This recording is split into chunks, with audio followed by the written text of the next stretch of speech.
Hey, Mike. What? Who's got next? What's good, y'all? It's your man Hezo, and welcome back to the Blacktop, where I always got next, you feel me? So again, man, I apologize for my lack of uploads last week. I had a pretty busy week. Just didn't really have a lot of time to get any recording done for videos. Hawks were on a road trip, West Coast road trips. I wasn't doing any recaps. All I was pretty much doing was streaming, so my apologies, man. I'm gonna do better, get more content out this week for y'all. Recaps are gonna be back this week as well, so y'all be on the lookout for all that. So I got a couple teams on my mind for today that I've been wanting to talk about. I've been wanting to do a video on over the last week or so I'm just now getting to it, and we're gonna lead off with the team across my chest, and that's the Los Angeles Lakers. Subscribe to the channel if you are new, leave a like on the video. We are on our way to 1,000 subs, man. Yes, 1,000. It is right around the corner, so y'all help me out, help your boy out. Let's see if we can get there by the end of this month. And let's get right into it. So it's time to talk about the Lakers, man.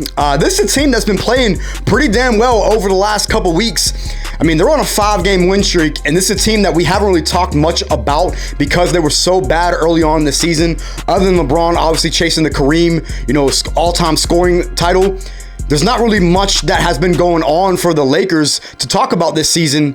But as of recent, 5-game win streak for them boys. LeBron is playing out of his mind. Dude is 38 years old, man, and it is playing at such a high level, and is still arguably a top 3 to 5 player in the NBA because he's playing at such a high level. Even though the Lakers are still considered a quote-unquote bad team, they're only 2 games back from the 5th seed. I mean, keep in mind, this team started like, what, 2-9 or whatever. They're only now 2 games under 500, riding a 5-game win streak, and they've had some pretty impressive wins, including 2 wins against my Hawks. Only 2 games back from the 5 seed, and with the level of play that LeBron is playing at, LeBron just might be able to lead this team to the playoffs. If he can get them at least to a play-in spot, there is no doubt in my mind that they can squeeze in as a potential 7 or 8 seed. And then at that point, with LeBron James on your roster, you never know what can happen. But I got to give some love to some other guys, man. Dennis Schroeder and Thomas Bryant have played so damn well for this Lakers team since they have come back from their injuries. I mean, what's it called? What Thomas Bryant had like a 20-20 game against Atlanta, and then another dominant like 15-15 game against Atlanta. Schroeder's had multiple 30-point games as of recent.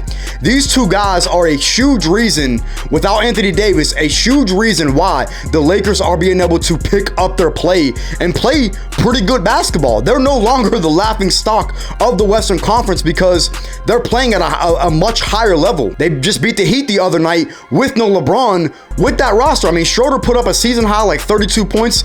He's been playing so well, and it's great to see, man, because I've always been a big Schroeder fan since he was in Atlanta. It's nice to finally see him getting back into a good role with this Lakers team and be the starting point guard for them, with Russ still playing at a high level, coming off the bench, being probably the lead candidate for 6th Man of the Year. This Lakers team by no means is a great team, right? But they are a sneaky team to where they can beat any team on any given night. They give up a lot of points. I get all that. Their defense isn't great, but they can score a lot of points too. They have guys that can fill up the stat sheet, led by one of the greatest to ever do it in LeBron at the level of play that he has had this entire season, averaging 29 a game, having one of his best statistical seasons of his entire career at the age of 38. And it's only a matter of time before he passes Kareem for the #1 all-time leading scorer. Bron's doing some great things this year, man. And I'm not saying that he should be in MVP conversation or anything like that because of their record. But if they can sneak into the playoffs, which I think they may be able to because of how tight the Western Conference is, there's no telling what they can do, at least in the first round. Now, granted, I don't think they can get past the second round. I think their ceiling is the second round. But with a healthy LeBron and a healthy Anthony Davis, you just never know. You never know what they can do in the playoffs against some other teams like the Suns, who I'm going to talk about a little bit later, who have struggled. The Nuggets are the #1 team, but they're not the #1 team like by a long shot. The Grizzlies are like #2, but they're not the #2 team by a long shot. There's no really dominant team in the Western Conference that we have seen earlier in the year like Boston was doing, which they have kind of slowed down. But either way, the Western Conference is so tight. They're only 2 games back from the 5th seed. They're sitting at number 11, but they are right there in terms of making the play-in and maybe even able to get a top 6 seed. Only time will tell, man. Lakers are playing good basketball right now, and they're actually a really fun team to watch. Even though I haven't really haven't caught too many games because they do play those later games. I watched both Hawks games, and they dominated both games against my Hawks. It was sickening to see. But the Lakers are playing very good basketball. You have to give credit where credit is due. I'm interested, very interested to see what they could do for the rest of the season. So the next team I want to talk about is the Brooklyn Nets. This is another team that started out on a very slow start, and they just looked like an absolute disaster. But as of recent, again, another team, and this is a team times 10 that is on absolute fire. 13-2 over their last 15 games, 9-1 over their last 10 games. Kevin Durant is playing at one of the highest levels we have ever seen him play, and he had that Achilles injury, which is scary. To see that this dude is playing at such an elite level, he's having one of the best efficiency seasons we have ever seen out of a guy at his position, or just in general through the entire history of basketball. He's shooting almost 60% from the field. That's unbelievable. Kevin Durant is playing at one of the highest levels I've ever seen Kevin Durant play at, and he should easily be in top 3 MVP conversation so far this season. Jacques Vaughn, you might as well give Coach of the Year. As soon as Steve Nash got fired, this team immediately turned it around, and they are a significant, and I mean significant, threat for the championship this year with the way that Kevin Durant is playing, the way that Kyrie Irving is playing after all the distractions and after all the bullshit that Brooklyn has gone through. They have found a way to block all of that out and just go out and play basketball. And they've done a hell of a job. You have to credit guys on that roster and obviously the coaching staff with Jacques Vaughn obviously replacing Steve Nash. The job that he has done with turning this team around, on top of Kevin Durant playing at the level and Kyrie Irving playing at the level that they're playing at, and even Ben Simmons, who has played a lot better as of recent. He's being more reluctant to shoot the basketball. Well, not shoot, but at least put up a shot in the paint or something of that nature, to where he's not just shooting 4 or 5 times a game like we were seeing early on in the year. This is the Brooklyn Nets 3 that everybody kind of envisioned that we were going to see once James Harden was traded for Ben Simmons. This is the team that we expected to see. Now, early on, we didn't see that, but now it's finally starting to come together. And this Nets team, man, they are dangerous. They are probably right now the favorite in my eyes for the Eastern Conference, and that's just based off of how well they have been playing as of recent. Now, in the playoffs, I don't know. Can they beat a Milwaukee? Can they beat a Boston? I'm not sure. We have to wait and see. But at the level Kevin Durant's playing now, you just never know, man. And kind of like LeBron, these two guys are older guys, and they are just playing at such a high level that we haven't really seen too many guys do at this age. I mean, KD's what, 34, Bron's 38, and these are two dudes who are playing at such a high level. Kevin Durant's top 3 MVP conversation, I already mentioned that. And again, Kyrie Irving playing out of his mind. I think he's now averaging close to 30 on the season, shooting efficiently. He's getting guys involved. He's not being the distraction that he was being early on in the season. And the Nets have really they turned it around, man. They really flipped the script. After they were a bottom feeder in the Eastern Conference, now they're a top 2 seed, and I look for that to continue. Now, with that being said, Kevin Durant, new injury. He has now been confirmed for an MCL sprain. He's going to be out at least the next 2 weeks. What's that going to do for the Nets? Who knows?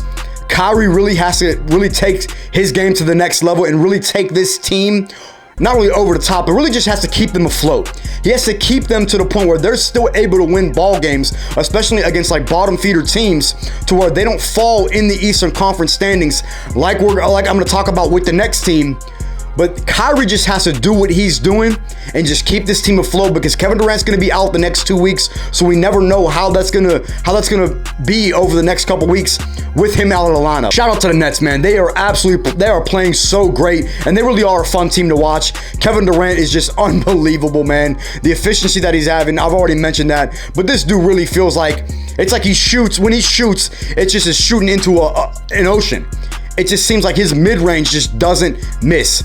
And I love watching KD. I'm not a KD fan by any means, but I love watching his game because his mid-range jump shot is so fluent, and the Nets they're a really scary team, man. I don't even know how else to put it, man. I got to give them praise, and I got to give credit where credit is due. Again, this Nets team is scary. So the last team I want to talk about is a team that has completely just imploded. That's the Phoenix Suns. Ever since Devin Booker went down with his injury on Christmas Day, they have not been a good team. They have fallen from a top 3 or 4 seed now down to, I think, number 10, and are now sitting at 1 game below 500 after being like, what, 6 games? I think there were 6 games above 500 and now 7 or 1 game under 500. They are now 1-9 in their last 10 games without Devin Booker. Now you're probably thinking, Hezo, they still got Chris Paul, they still got DeAndre Ayton. Yeah, they do. But these guys cannot find ways to win games. I mean, this is a team that is struggling to score 100 points in a game with no Devin Booker. I hate to say it, man, but I think it's time for Chris Paul to hang it up. And if it ain't time for him to hang it up, it's time for him to come off the bench. Chris Paul is no longer a starting caliber point guard in the NBA, in my opinion. Y'all could disagree. Y'all could call me crazy. Like I always say, this is all my opinion at the end of the day. But Chris Paul is not playing good basketball. DeAndre Ayton looks disinterested. He doesn't look like he wants to even be there. It's going to be very interesting to see what they decide to do with DeAndre Ayton, because now I think he is eligible for a trade, or maybe it's January 15th that he becomes eligible, but I don't know if DeAndre Ayton is going to be on this roster at the trade deadline.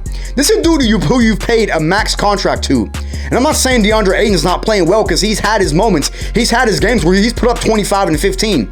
But there's no excuse for this team to be 1-9 in their last 10 games with no Devin Booker. I get it, Devin Booker's your leader. He's your main scorer. But this team still has enough guys on this roster to be able to win ball games. 1-9? Bruh, no. It's unacceptable, man. It's unacceptable. And you have to look at Monty Williams as a coach. You have to look at Chris Paul as the leader. And you have to look at DeAndre Ayton. You have to look at Mikal Bridges. You have to look at guys like that. They're not getting it done. And it's going to come to a point where if Devin Booker, whenever he gets back in the lineup, they may be so far out. Well, I can't even say they'll be so far out of it because, again, the Western Conference is such a tight race. So they're not out of it by any means. But at the same time, the Suns just don't look like they're interested. A lot of the games, they don't look like they play as a team. And I really think that this team is starting to implode. And I think that we are going to see their window, to me, is already closed.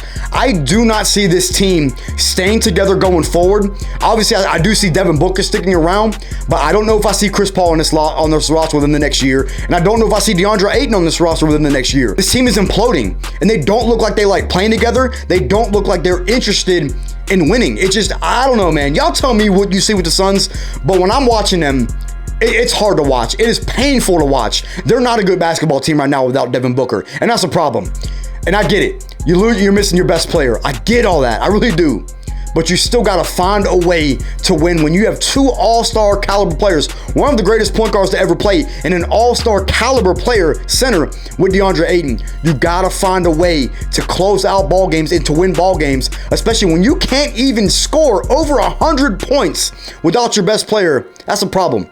That is, I don't even know how to explain how big of a problem that is with the way today's NBA is, and you have had multiple games now over the last 10 games where you can't even score over 100 points. I don't know, man. Suns got a lot of issues they need to figure out, and it starts with getting Devin Booker back healthy, but I'm not even sure how much longer he's going to be out for. He's missed several games. Obviously, he's missed the last like 10 games or so.